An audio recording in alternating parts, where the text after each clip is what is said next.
Hey, I know you're tired. Not just sleepy, not just stressed. Tired. The kind of tired where you wake up with a heaviness you didn't invite, where rest doesn't seem to help, where life feels like an endless loop of just get through it. If that's you, this isn't a pep talk. It's not motivation to hustle more. It's not think positive advice. This is your permission to pause, breathe, and take care of yourself. Gently, fully, honestly, when everything in you wants to shut down. Let's start.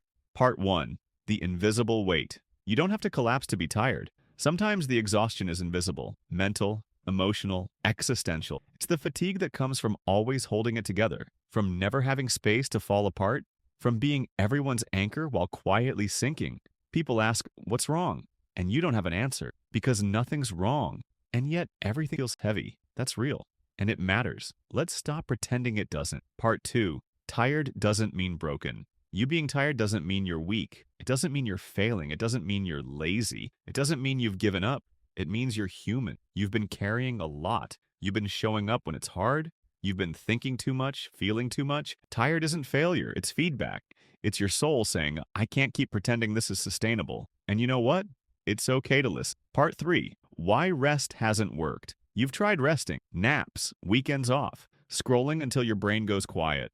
But it doesn't help, does it? Because what you're dealing with isn't a surface level exhaustion. It's soul deep, systemic, emotional. It's not just your body that's tired, it's your spirit. You don't just need sleep. You need space. You need safety. You need softness in a world that keeps demanding more. So no, another day off won't fix this. But maybe something else will. Part 4. Give yourself permission to do less. You don't have to earn your rest. You don't need to wait until you crash. You don't need to finish the list. You don't need to prove how hard you've worked. You're allowed to pause before the breakdown. And not just pause, pull back, cancel plans, say no. Let the dishes sit in the sink. Let the emails go unanswered. Because survival is enough right now. And your worth doesn't come from productivity. It never did. Part 5. When everything feels pointless. There are days when nothing feels meaningful. Not your goals, not your friendships, not your future. That doesn't mean you're doomed. It means you're burned out. Because when your brain is overwhelmed, your heart shuts down to protect itself. Purpose becomes foggy, joy becomes muted, hope becomes too far away to touch. But here's the truth. Your purpose hasn't disappeared. It's just buried under exhaustion. It's still there, waiting for you to return to it. But first, you need to rest without guilt. Part 6. Do the smallest thing. When everything feels like too much, do the smallest thing. Drink water. Sit in sunlight for 5 minutes. Stretch. Put your phone in another room. Take 3 deep breaths. Change into clean clothes. Open a window. Small doesn't mean insignificant. Small means possible. And in seasons like this, possible is powerful. Because small things become momentum.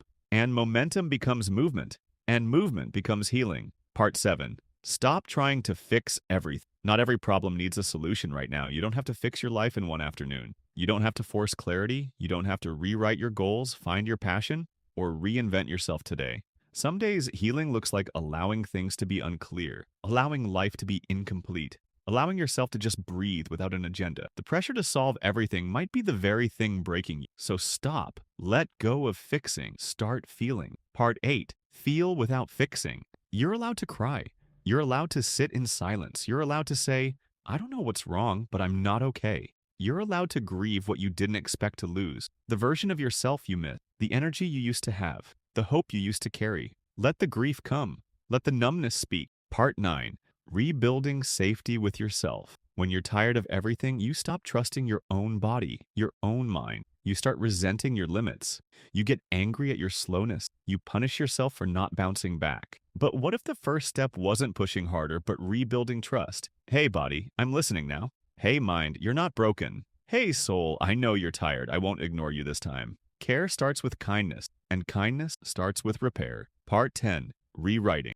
Self-care isn't bubble baths and face masks. It's boundaries. It's unlearning. It's taking your hand off the stove that's been burning you for years. It's leaving the group chat that drains you. It's not replying to people who violate your peace. It's saying, I can't be who you need right now. I need to be who I need right now. Not always gentle. Sometimes self-care feels like confrontation. Sometimes it feels like loss. But every act of real care is a step toward freedom.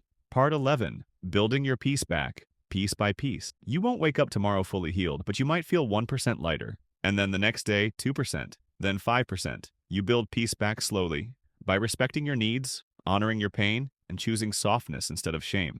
There's no rush, no timeline, no checklist, just a quiet return to yourself, over and over again. Part 12. Remember what makes you feel alive. Even in the fog, you still have sparks. Not fireworks, not explosions, just sparks. Small moments that remind you, I'm still here. Music that feels like medicine. A story that opens your chest. Nature that grounds you.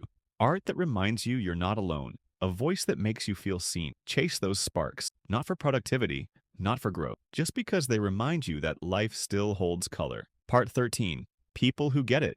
You don't need an audience right now. You need witness. People who don't try to fix you. People who don't offer advice the second you cry.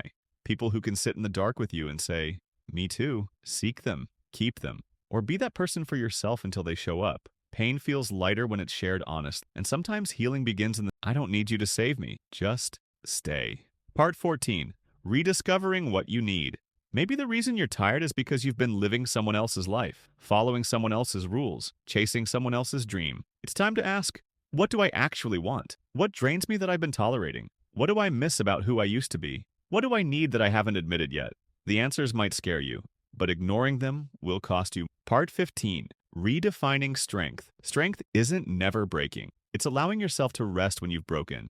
It's canceling the meeting. It's calling the therapist. It's turning your phone off for a day. It's crying in the shower. It's asking for help. Strength is soft. Strength is slow. Strength is honest. So if all you did today was survive, that's strength too.